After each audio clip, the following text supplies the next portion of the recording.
Hello guys, welcome back to my channel. I hope you all guys are doing well.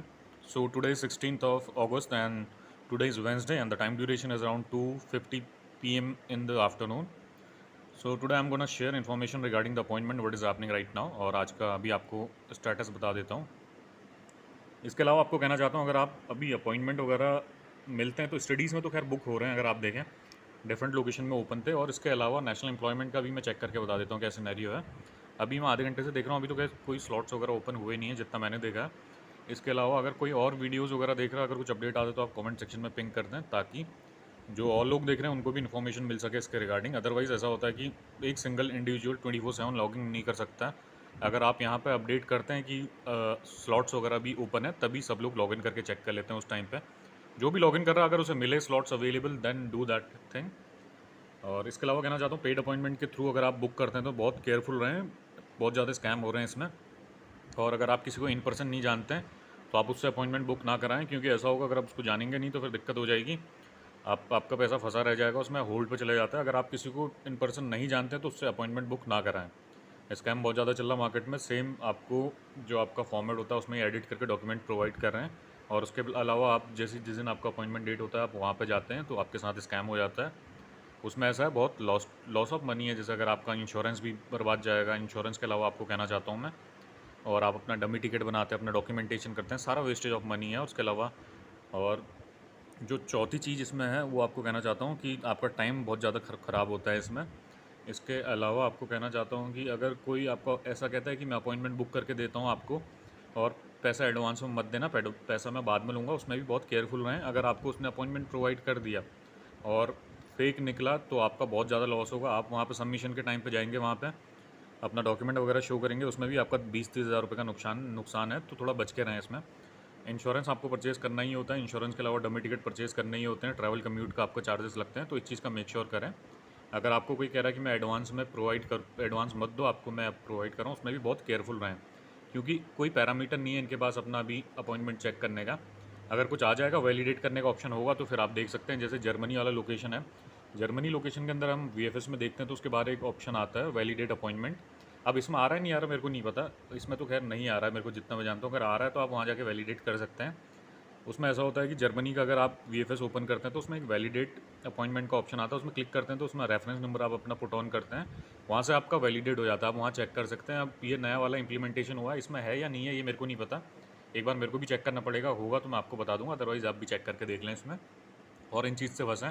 अगर आपको कोई number वगैरह provide करता है मेरे बिहाफ में तो उससे भी आप अपॉइंटमेंट बुक ना करें क्योंकि मैं 1.5 महीने से कह रहा हूँ कि मैं पेड अपॉइंटमेंट में डील नहीं कर रहा हूँ। अगर आपके साथ कोई स्कैम होता है तो आप ही रिस्पॉन्सिबल रहेंगे क्योंकि मैं अब इस काम पे पूरा पूरा मतलब इस काम से बाहर आ चुका हूँ। अगर पहले मैं नंबर वगैरह भी शेयर करता था उसमें भी आपको कहता था कि एक बार आप चेक कर लें फिर ही आपको अपना अपॉइंटमेंट बुक करें, पर मैंने वो भी करना छोड़ दिया। 1.5-2 महीने के ऊपर हो गया क्योंकि अपना कुछ में कुछ फ़ायदा होता नहीं है। और अगर आपके साथ कुछ स्कैम वगैरह हो जाता है तो खाली चैनल की रेपुटेशन बेकार होती है। तो इसलिए मैंने काम करना ही छोड़ दिया। 1.5-2 महीने से ज़्यादा हो गया। मैं नंबर वगैरह आप किसी के प्रोवाइड करता ही नहीं हूँ। जो जेन्युइन अपॉइंटमेंट बुक करते हैं उनके भी नहीं करता हूँ और जो नए मेरे पास आते हैं उनके भी नहीं करता हूँ क्योंकि ऐसा भी हो सकता है जो जेन्युइनली वर्क कर रहा है वो भी आपको प्रोवाइड ना करे। तो ऐसा बहुत टाइम होता है तो इसलिए मैंने इसमें काम करना ही छोड़ दिया। और आप लोग भी थोड़ा अवेयर रहें, अपने साथ स्कैम ना होने दें। और मेरे अकॉर्डिंग तो पेड अपॉइंटमेंट आप बुक ही ना करें। अगर मैनुअल मिलता है तो सही है, otherwise wait for a while क्योंकि अगर आप पेड अपॉइंटमेंट भी अगर परचेज़ करते हैं that is not worth at all.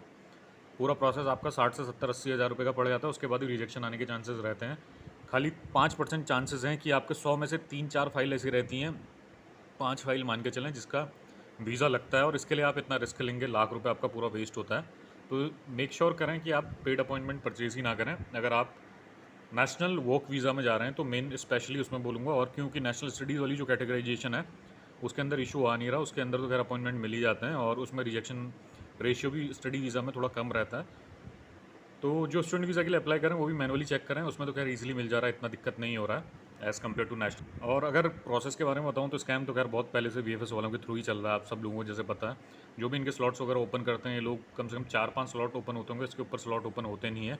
जैसे ही ओपन होते हैं वैसे ही पूरे फिल हो जाते हैं। उसके बाद एजेंट वगैरह कोई जेन्युइन होगा तो वो प्रोवाइड ही कर रहा है, अगर किसी को कुछ रेफरेंस अगर सही है तो उसमें ऐसा होता है कि अगर एजेंट प्रोवाइड कर रहा है और यहाँ अपॉइंटमेंट ओपन नहीं है तो फिर आपको पता ही है कैसे मिल रहे हैं आपको।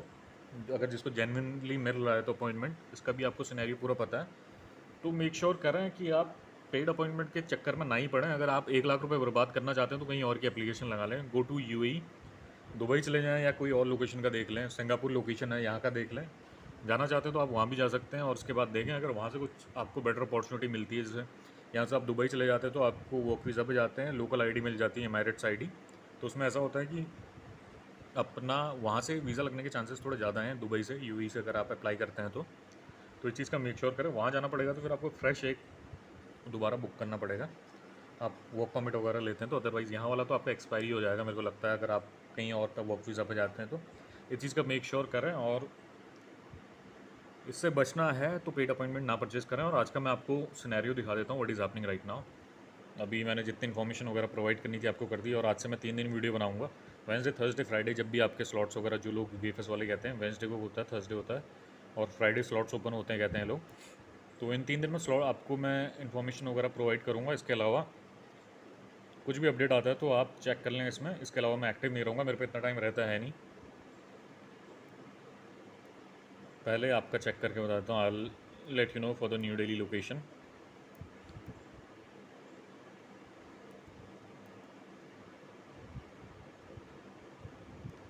National employment, no slots are available right now. जैसा हमेशा होता है वैसे ही हो रहा है इसमें भी। नेशनल स्टडीज़ के अंदर चेक करके बताएं तो इसमें भी स्लॉट्स ओपन नहीं है। And then there is one more last option, that is Schengen tourist visa. इसमें ओपन होता तो आपको शो कर देता हूँ मैं। जो अगले स्लॉट अवेलेबल है 1 तारीख का है, 1 सितंबर का। अगर आप बुक करना चाहते तो कर लें। इसके अलावा मुंबई लोकेशन का आपको चेक करके शो कर देता हूँ। National employment visa, no slots are available right now. National study visa नहीं ओपन है। इसके अलावा शेंगन टूरिस्ट वीज़ा है, nothing is available right now for Mumbai location. Kolkata,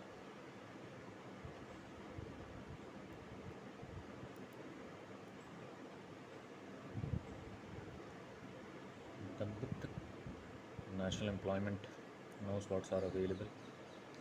और इसके अलावा कहता हूँ अगर कोई न्यू लोग अप्लाई करना चाहते हैं तो उसके लिए भी मैं एक वीडियो बनाने वाला हूँ पोलैंड के लिए, ताकि जो नए लोग अभी इसको वीडियो को देखेंगे उनको एक रफ आइडिया मिल जाए, ताकि अपने वो वर्क परमिट के लिए भी 1-1.5 लाख रुपए जो भी वेस्ट करते हैं ना करें।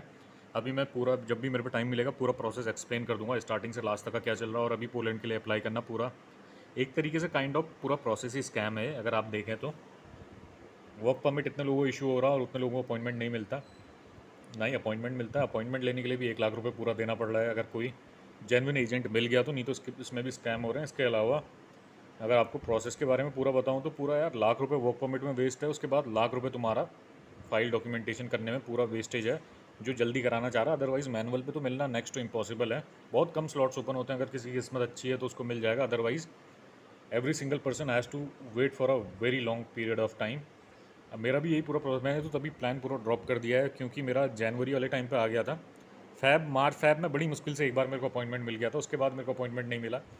मैनुअल अगर मैंने चेक किया तो फिर मैंने कहा कि अभी वर्थ नहीं है 1 लाख रुपए लगा के इसका अपॉइंटमेंट वगैरह परचेज़ करना। आई ड्रॉप द प्लान और देखेंगे बाद में कहीं और के लिए अप्लाई करेंगे। आई अप्लाई फॉर कनाडा और सम अदर लोकेशन, पीआर के लिए देखेंगे उसके लिए बाद में, क्योंकि जो एक्सपीरियंस वगैरह है मेरे पे है उतना एक्सपीरियंस जो अगर कैनेडियन पीआर के लिए अप्लाई करते हैं। I have an professional experience of more than 6-7 years.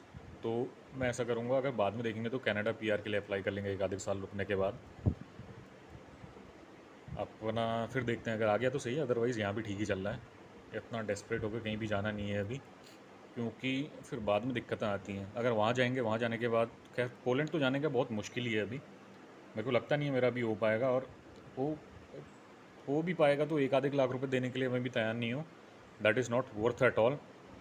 D category में जाने के लिए 1 लाख रुपए भी एक्स्ट्रा इसमें मैं पे नहीं करूँगा। और 1 लाख रुपए पे करने के बाद भी देर माइट भी पॉसिबिलिटी ना आए। पॉसिबिलिटी तो बहुत कम है कि आए, 95% है कि रिजेक्शन हो सकता है, तो वर्थ नहीं है, तो मैं इसको अप्लाई नहीं करूँगा अभी।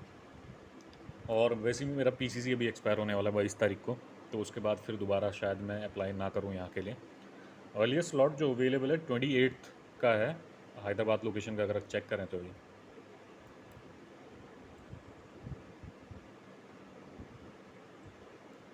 Chennai location national employment Chennai के लिए भी स्लॉट्स ओपन नहीं है अभी, और नेशनल स्टडीज़ के अंदर अगर चेक करें, that is also same. Problem तो खैर बहुत पहले टाइम से हो रहा है, एक डेढ़ दो साल से पूरा सिनेरियो ऐसे ही चल रहा है। अगर कोई पेड अपॉइंटमेंट खरीदता है, अगर किसके सही रेफरेंसेस हैं, उसको जेन्युइन मिल जाता है, तो उसके बाद लगने के चांसेस हैं। मैनुअली तो खैर स्लॉट से लोग बहुत ही कम रिलीज़ करते हैं, और पेड में भी ऐसा हो रहा कि अब जो नया वाला टाइम ये आ गया है, अगर आपको कोई इन पर्सन आप किसी को पहचानते नहीं है, तो फिर उसके बाद दिक्कत ये हो रही है कि बहुत ज़्यादा स्कैम हो रहे हैं। एजेंट लोग पैसा लेके चले जा रहे हैं, इसमें पैसा होल्ड पर डाल दे रहे हैं, फेक प्रोवाइड कर रहे हैं। अभी बहुत ज़्यादा बढ़ गया 2-3 महीने के अंदर, उसके पहले उतना नहीं था जितना लास्ट 2-3 महीने से हो रहा। स्लॉट्स बहुत कम रिलीज़ कर रहे हैं वीएफएस वाले, तभी एजेंट लोग भी अब स्कैम करने लगे हैं, तो इस चीज़ से बचें।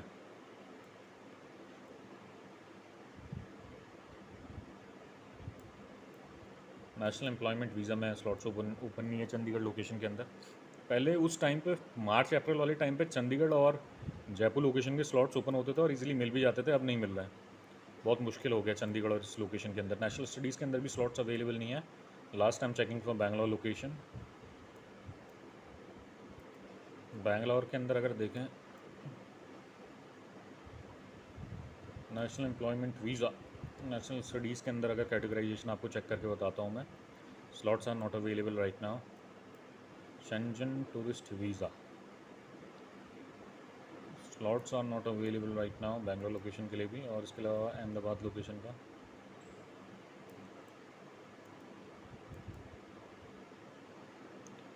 डिपेंडेंट वीज़ा के लिए मेरे को किसी ने पूछा था, अहमदाबाद लोकेशन के अंदर 5 तारीख का स्लॉट ओपन है, और नेशनल एम्प्लॉयमेंट के अंदर अगर आपको चेक करके बताएं तो स्लॉट ओपन नहीं होंगे।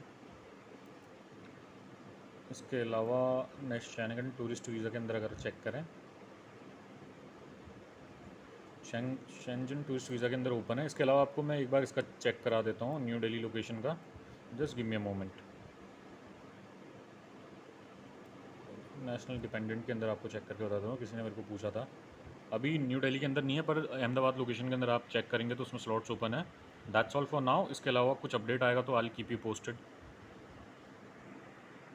इसके अलावा अगर कुछ आपका कंसर्न वगैरह होगा तो you can ask the things in comment section, और मैं अगर रिवर्ट कर पाऊँगा तो रिवर्ट कर दूँगा। अदरवाइज़ स्लॉट्स वगैरह जब भी ओपन होंगे यहाँ पे लोग पिन कर दे, जैसे ही पिन करेंगे तो मैं पिन कर दूँगा आपको। और इसके अलावा पेड अपॉइंटमेंट बुक करते हैं तो बहुत आप टेकन बी अवेयर रहें, क्योंकि एज और इसमें स्कैम बहुत हो रहे हैं। अभी स्लॉट्स बहुत कम ऐसे एजेंट हैं जो वीएफएस से लिंक है और जो आपको जेन्युइनली प्रोवाइड कर रहे हैं।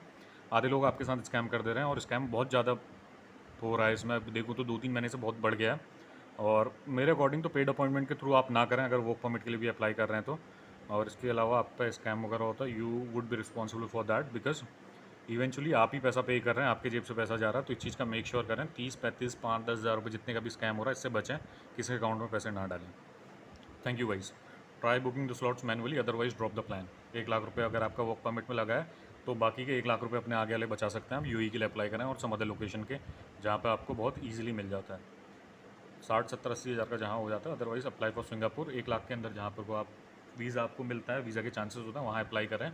इसमें वेस्ट ना करें। 1 लाख रुपये अप्लाई करने के बाद भी आपको पूरा 2 लाख रुपये का घाटा होगा। 1 लाख का वर्क परमिट जाएगा आपका, 1 लाख रुपये आपके जो आप डॉक्यूमेंटेशन करते हैं इसमें बर्बाद पूरे होते हैं। फिर आपके पास आएगा रिजेक्शन, क्योंकि 5% लोग हैं उनको ही मिलेगा, 95% का रिजेक्शन हो जाएगा। पेड अपॉइंटमेंट भी अगर आप परचेज करते हैं तो make sure of this thing.